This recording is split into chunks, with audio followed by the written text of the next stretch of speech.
Hello, എല്ലാവർക്കും നമസ്കാരമുണ്ട്. അപ്പോ നമുക്ക് ഇന്നൊരു ഗോബി 65 ചെയ്താലോ?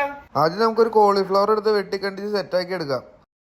അത് കഴിഞ്ഞൊരു പാനിലേക്ക് വെള്ളം ഒഴിച്ച് തിളച്ച് വരുമ്പോൾ ആവശ്യത്തിന് ഉപ്പും മഞ്ഞപ്പൊടിയും ഇട്ട് നമുക്ക് ഈ കോളിഫ്ലവർ ഒരു 3 മിനിറ്റോളം ഒന്ന് തിളപ്പിച്ചെടുക്കാം.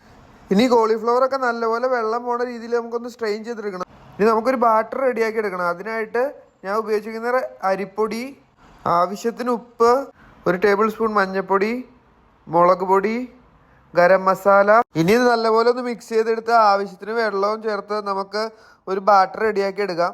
ആ ബാറ്ററിലേക്ക് നമുക്ക് നമ്മുടെ കോളിഫ്ലവർ ഒക്കെ ഇട്ട് കൊടുത്ത് നല്ലപോലെ ഒന്ന് മിക്സ് ചെയ്തെടുക്കാം.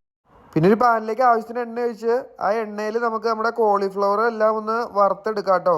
കുറച്ച് കഴിയുമ്പോൾ നമുക്ക് ഇതൊന്ന് ഇളക്കി കൊടുക്കണം. 2 സൈഡിലും ഫ്രൈ ആയി വന്നല്ലോ, അത് കാരണം ഒന്ന് മറിച്ചിട്ട് കൊടുക്കുക. ഇതിപ്പോൾ അത്യാവശ്യം ഫ്രൈ ആയി വന്നിട്ടുണ്ട്. അത് നമുക്ക് എണ്ണയിൽ നിന്ന് മാറി വേറൊരു പാത്രത്തിലേക്ക് മാറ്റാം. ആ സെയിം ഓയിൽ തന്നെ നമുക്ക് കുറച്ച് കറിവേപ്പിലയും പച്ചമുളകും വറുത്തെടുക്കാം.